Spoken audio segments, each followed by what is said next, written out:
Hello, everyone, and welcome. As always, it is a pleasure to have you here. Without further ado, please join me in welcoming Zach Mans and Garrett Patton, Senior Analysts of U.S. Equities with ElliottWaveTrader.net. Now, to our live audience, please type any questions you may have into the chat box. Time permitting, we will get to those during Q&A at the end. Now, that said, gentlemen, I will hand the mic on over to you. If you need me, I'll be right here. The floor is all yours. Thank you very much, Charlotte. Thank you. Let me share the PowerPoint presentation and we'll get started.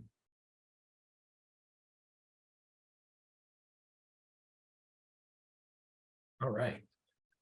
So as Charlotte mentioned, I'm Zach Manis, and with me is also Garrett Patton, and we're going to talk to you today about how we use Elliott Wave analysis to target sector rotation opportunities and talk about some of those opportunities that we see moving forward, as well as some of the things that we highlighted for our members recently.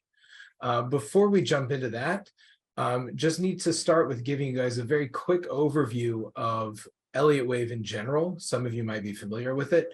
Basically, we're looking for recurring fractal patterns. That means that they're self-similar to all the different degrees, where each little piece is a bigger version of an even bigger pattern or a smaller version of a bigger pattern. And we're looking for we can divide Elliott Wave into motive waves. Those are things that advance the direction of trend. Usually those are 5-wave moves. And then corrective waves, which are things that are usually ABC moves or 3-wave things that retrace or go counter to the broader trend. We can further divide Elliott Wave into impulsive moves, which don't have overlap and have strong 5-wave subwave moves for waves 1, 3, and 5, and then diagonal structures that are a lot choppier and a little bit more constrained and usually have overlap between the wave 4 and wave 1, although not always. Another thing that we use that was probably added to the world of Elliott Wave by Avi Gilbert, who started ElliottWaveTrader.net, is what we call Fibonacci pinball.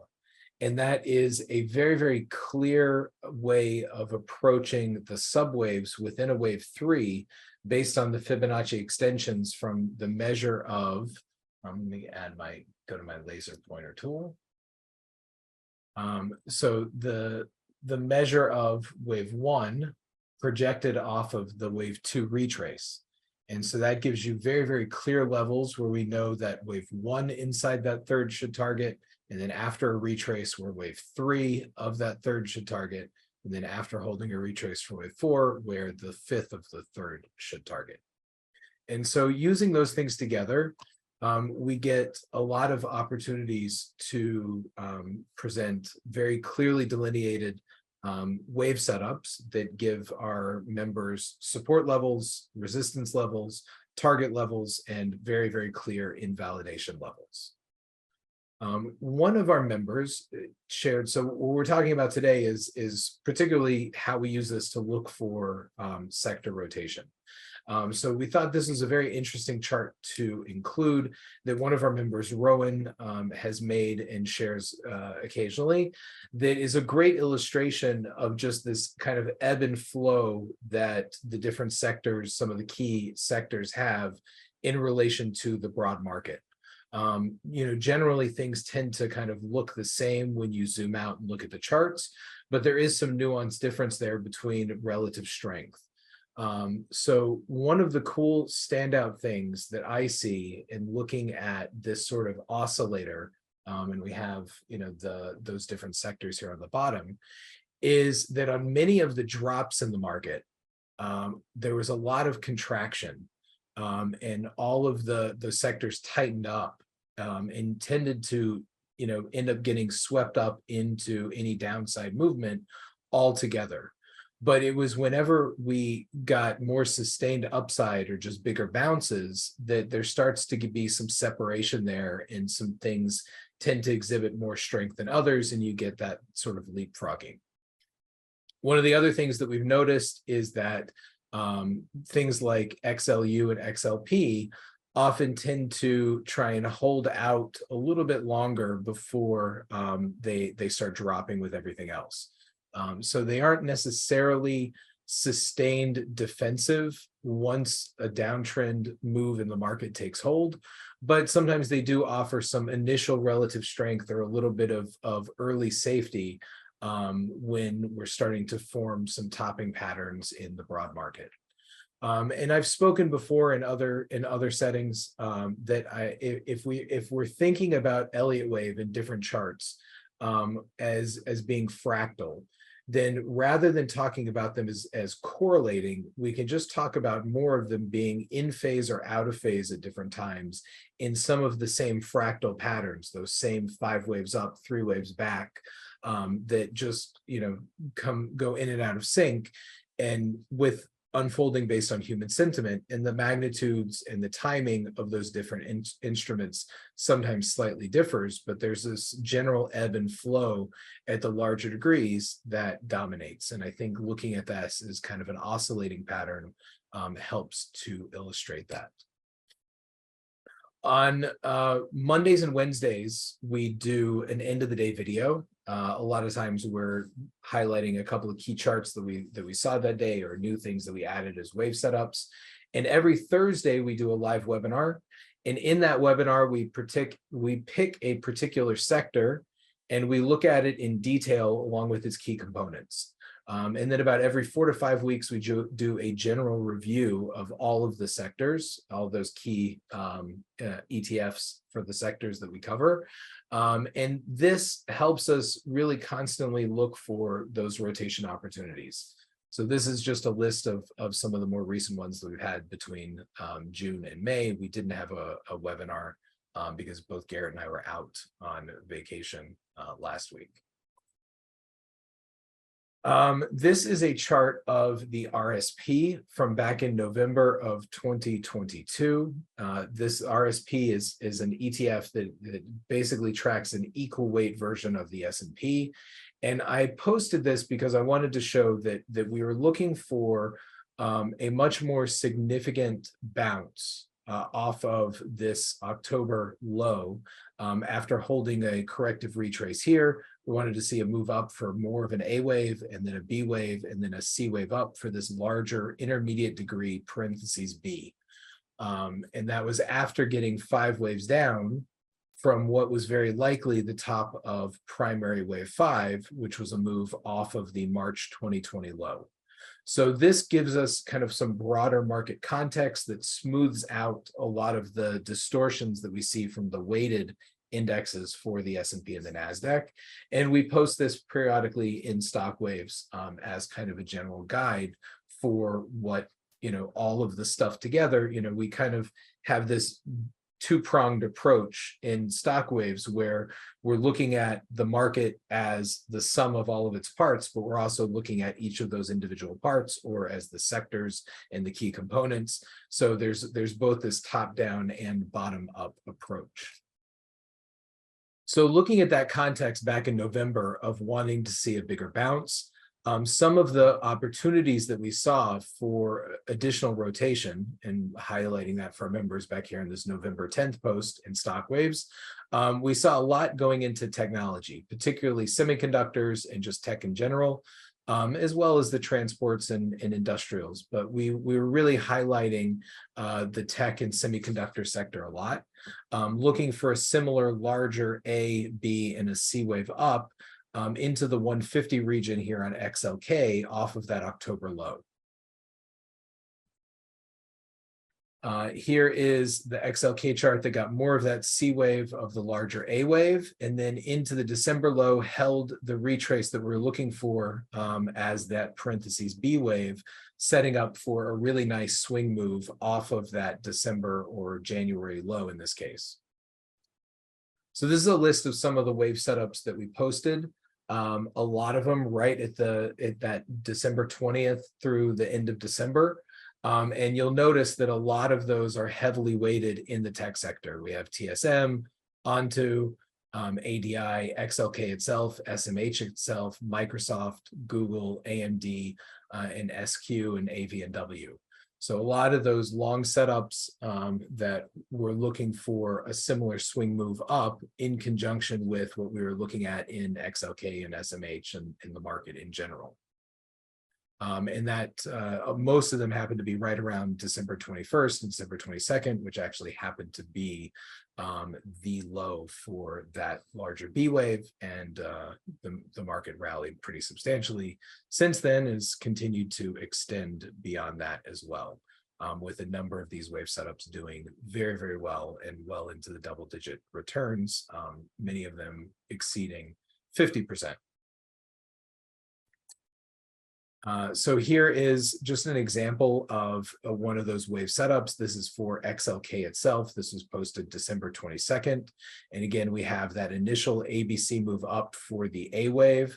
Maybe you could count it at the slight higher high, but then a nice corrective retrace into our Fibonacci support for a B wave, and looking for a 1, 2, 3, 4, 5 wave move up as that parentheses C wave for the larger degree primary B wave into its bigger fib support region in the 150s.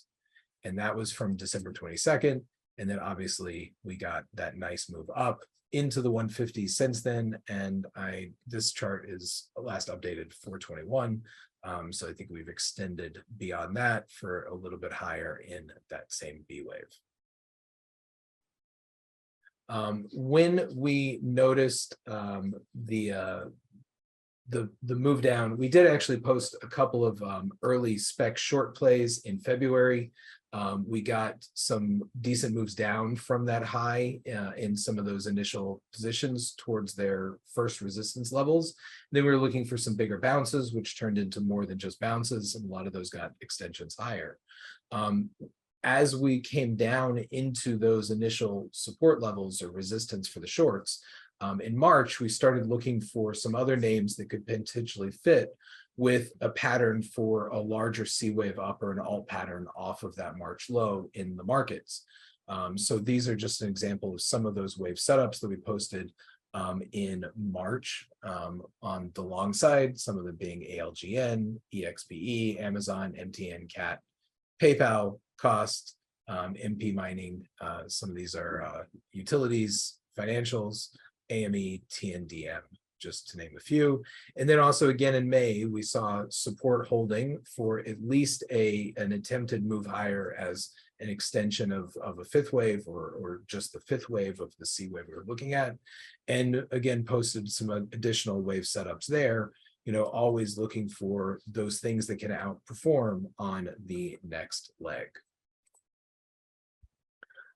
This is one of those setups from May. We started looking at the transports as potentially being this larger version of the same B wave flat that ended here on most things or ended in March. Made a nominal lower low into May and was holding into April and was holding a 1-2 setup off of that low into May. So we made this a bullish wave setup heading to the 255 to 260 region, and are pretty close to that right now. Yesterday hitting the 257 level, which was the 764 retrace for this larger intermediate degree B wave. So that was filling out the rest of that 3, 4, and 5 of the C wave they were looking for off of that May or April low. Another setup that we posted in May is XLF. Here's the May 9th post for that, with Garrett showing the potential for a 1-2 start to a bigger C wave as well in that wider flat, but also showing the alternative potential that possibly this only gets a red C wave of a wave 2 into the 34 region. And here's one of the few charts where Garrett and I kind of see things a little bit differently. But I lean more to that red alternative, where this looks to me more like the ABC trying to complete that wave 2 that Garrett has in red. But it is certainly still valid to try and continue higher in a third and then get a fourth and a fifth wave up in this purple C wave. So we'll be looking how it falls back from any potential top here soon as either the C wave of the wave 2 or the third wave in that C wave up in purple that's on my chart. I had to use different colors than Garrett because I need to use a black background just because that's the way my eyes work better. This is just an updated version of the QQEW chart that I wanted to share before we get into a couple of the other things that we wanted to show you today. It's very similar to the RSP that we were looking at from November, just dealing with the NASDAQ itself instead of the S&P 500, but an equal weight version. I think this counts best as a WX and a Y wave. That's a slightly nuanced version of a corrective move where instead of getting 5 waves up in a C wave, you only get an A, B, and a C wave up in a Y wave. So it could still get a 4th and a 5th wave up even higher, but we are at a pretty key resistance level as the 100% extension off of the December low and the 764 retrace of the initial move down from 2021. One of the bullish setups that we posted back in March was we were talking about a swing move as a larger C wave up of an even larger primary degree B wave in XBI. And in this March 27th post, we're looking for this low in the 73 region to hold and to get a 5 wave move up for wave 1 into the 85 region. So fast forward to yesterday, and what we wanted to see is 5 waves up into the 85 region got a little bit more of an extension. And so instead of looking like 1, 2, 3, 4, 5 waves up, looked a little bit more like an A, B, C up for a larger wave 1 of what we call an ending diagonal. So that is characterized, we talked about at the beginning, the diagonal structure where the subwaves are all ABC moves instead of 5 wave moves. But after holding this nice ABC retrace into a 50% fib, we have a pretty good looking reversal off here. So this is one of those sector rotation opportunities that we see, especially if we can hold the 82 region as support now. Another area that we've been looking at getting larger correction back in May of last year. We talked about being due for a larger ABC correction for an intermediate degree wave 4 in energy names. We had been very, very bullish energy names since March and April of 2020, and quite a few other buy points had posted a number of wave setups for a lot of the individual names. Some of them also in XLE and XOP themselves. We wanted to see this much bigger drop. And we did see, after a 30% drop, shortly after that post of warning about this bigger drop, that counted as an A wave. We were looking for a normal B wave bounce. We got that, got another drop, and then on the retrace started to get more of a corrective bounce than we should have seen. Ended up getting a nominally higher high for the B wave and what's called an expanded flat. But this is one of the opportunities that we're focusing on a lot. A lot of things would look best with an attempt at one more low. But this swing move up for the 5th wave is something that we have our eyes on very closely. And there's a couple of these names that we've been posting about since March and May that do look like they might have bottomed and have moved up pretty nicely off of those lows, more so than XLE and XOP themselves. So I ran through that kind of fast because I wanted to leave Garrett plenty of room, but we're going to switch it over to him and let him talk about some of those other opportunities and additional rotation stuff. Perfect. Thank you, Zach. Go ahead and stop sharing your screen and then I'll take over.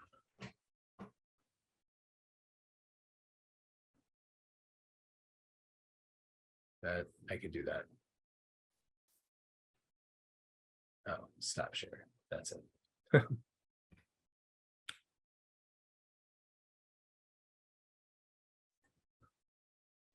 All right. Hopefully you all can now see my screen. Looking good. All right, perfect. So this is just a chart that shows the year-to-date performance of those sector ETFs, or at least the main ones.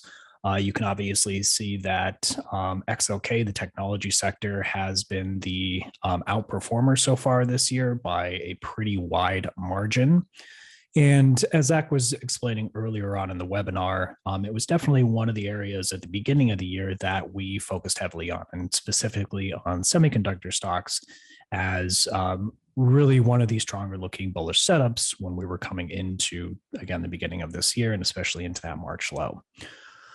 There are some other sectors, obviously, that haven't performed as well this year. There's only a few that are even still positive on the year: XLB, XLI, XLY, and XLK. The rest, as you can see, XLF, XLP, XLV, XLE, and XLU are all still negative on the year, compared to the S&P 500, which is up about 15%. So the difference in performance has been, pretty substantial this year compared to other years in comparison. But that is why we like to, every Thursday, focus on specific individual sectors that we do think offer, an opportunity based on what we're seeing on those individual charts, so that we can, try to capture some of these moves that look like they have, the potential to outperform compared to other sectors. So we do see some opportunities for some rotation out of the tech sector into areas like healthcare. Zach already went over XBI. Let's see. XLV, though, is another area that does have a pretty clear setup for the potential to continue higher from here, especially if price can hold above that May low.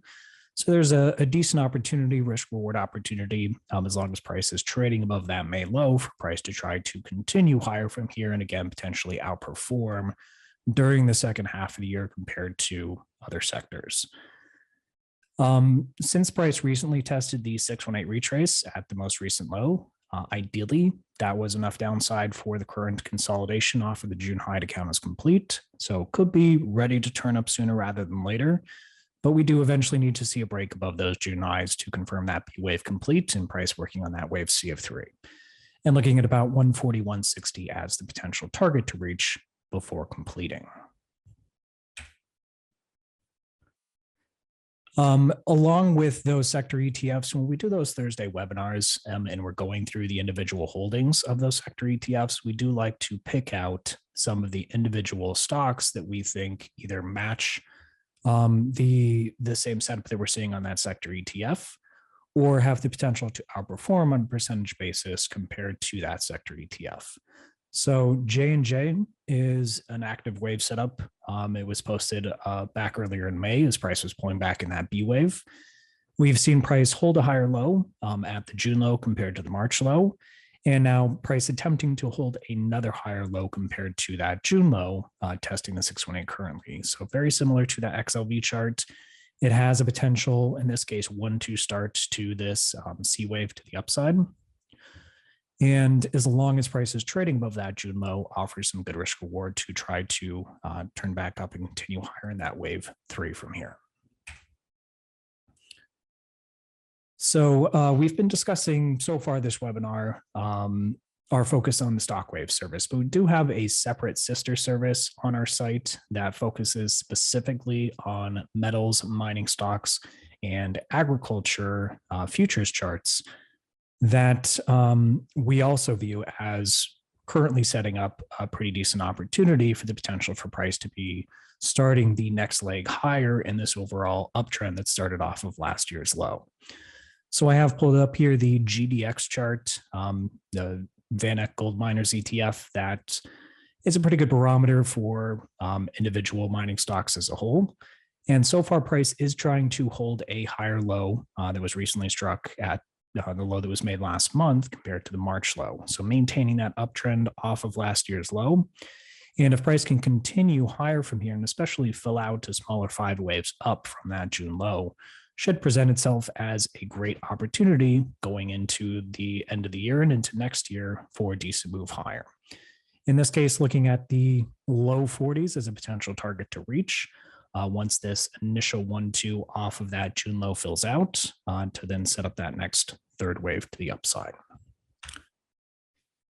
In same situation with the stock waves sector ETFs, as far as picking out individual stocks as opportunities that we like in addition to the sector ETF itself. We do the same thing in our metals mining and agriculture service. So we've picked out a lot of individual mining stocks that we see the potential for outperformance in comparison to just GDX itself. So one of the stocks that I personally like the most is Royal Gold, our golds, that has produced a very nice 5-wave structure off of last year's low and recently got a nice pullback into roughly 50% retrace of that 5 up. So the same potential for price to be completing that pullback as a wave 2 and trying to turn up in the start to a large degree wave 3. And as you can see, some pretty decent upside potential if price can follow through with this setup here. Another individual mining stock that we like a lot is WPM. It also produced a nice 5-wave structure off of last year's low into the high that was struck at the beginning of April, and then has since given us a nice corrective pullback into the 382 retrace of that 5 up, as well as a retest of the 200-day moving average. So pretty decent spot for price to attempt to bottom in the current pullback, set up the next move higher, and also the potential for some outperformance here with the target up in the mid $70 region for that C wave. Ivanhoe, for any of you who have access to trading on the Toronto Exchange, a lot of the individual mining stocks traded on the Toronto Exchange have some pretty decent looking charts and some nice potential as well. One that we personally like is Ivanhoe, IVN, holding a similar 1-2 setup off of the low that was made last year, in this case as a diagonal structure.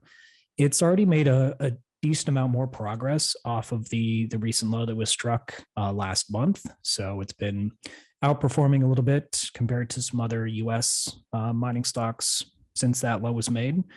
If price can now break out above the prior highs in the year and last year's high, that should set up a nice sustainable move to the upside with roughly about double up at 23 is the expected target for that wave 3.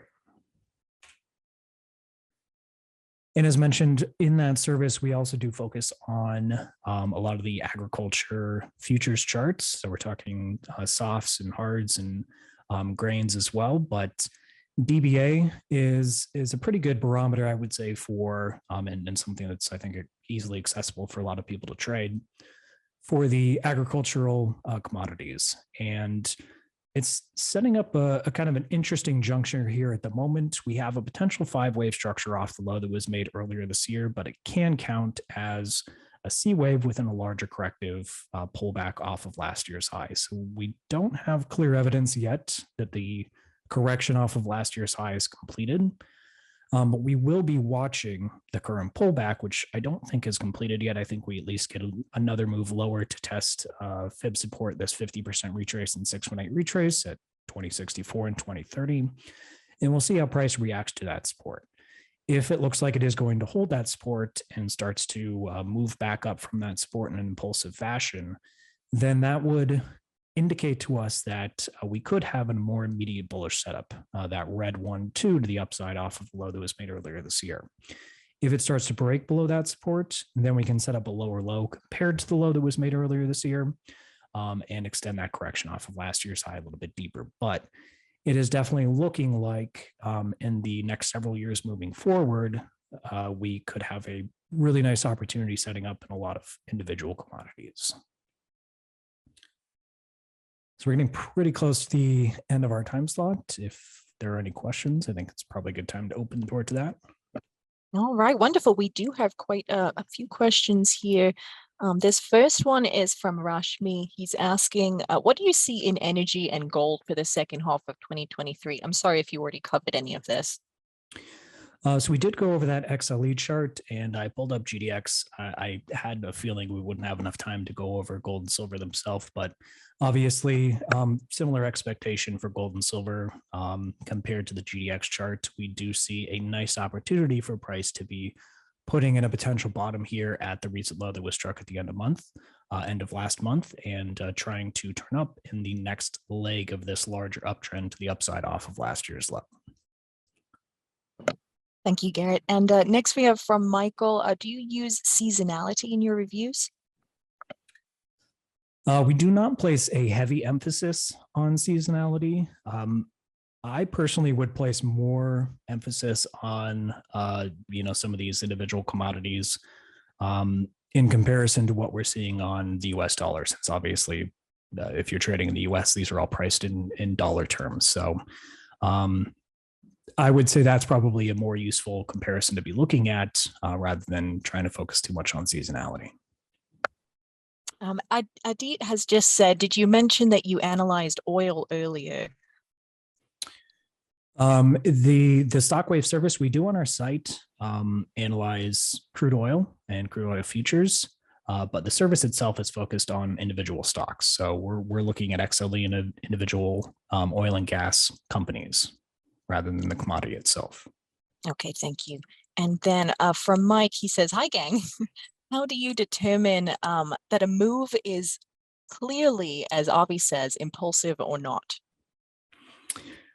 If it is impulsive, it should follow Fibonacci pinball, which Zach had a slide on at the very beginning of the webinar. So we want to see those individual fib levels being struck with the subwave structure within that 5-wave move. And of course, it needs to fill out that full 5 waves up to look impulsive. All right, let's see. And I think that's oh no, go ahead. We put a lot of emphasis on looking at the smaller degree subwaves to look for confirmation, and then also looking at the size of the moves that we're getting in context of what we should be seeing for Fibonacci pinball at a larger degree if a pattern is in fact bullish. So, there's a lot of nuance there that we're looking at to get that confirmation.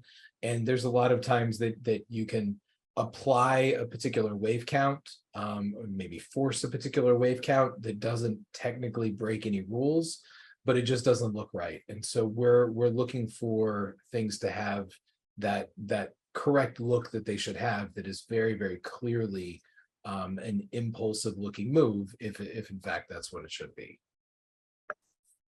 Thank you both so much. It looks like that's all we have in terms of questions, and just in time too. Before I close up the room, do either of you have some closing notes you'd like to share with the audience? Yeah, if you are interested in taking a look at some of our work and maybe trying a free trial of our services, we do offer that 15-day free trial, no credit card required. Just check out our site at elliottwavetrader.net. And did you mention that there's a 50% discount, Garrett, for combining on the metals and miners and the agriculture service when it's combined with stock waves? Right. All right. Well, both of those things Charlotte, are fantastic. Of course. Thank you both, gentlemen. It's been a pleasure to have you on today. Thank you very much. All righty. And to those of you in our live audience, as always, thank you for joining us. Be sure to tune in tomorrow. We will be live again at 10:05 a.m. That is Eastern time. So until then, take care. I hope you all have a wonderful rest of your day. Goodbye.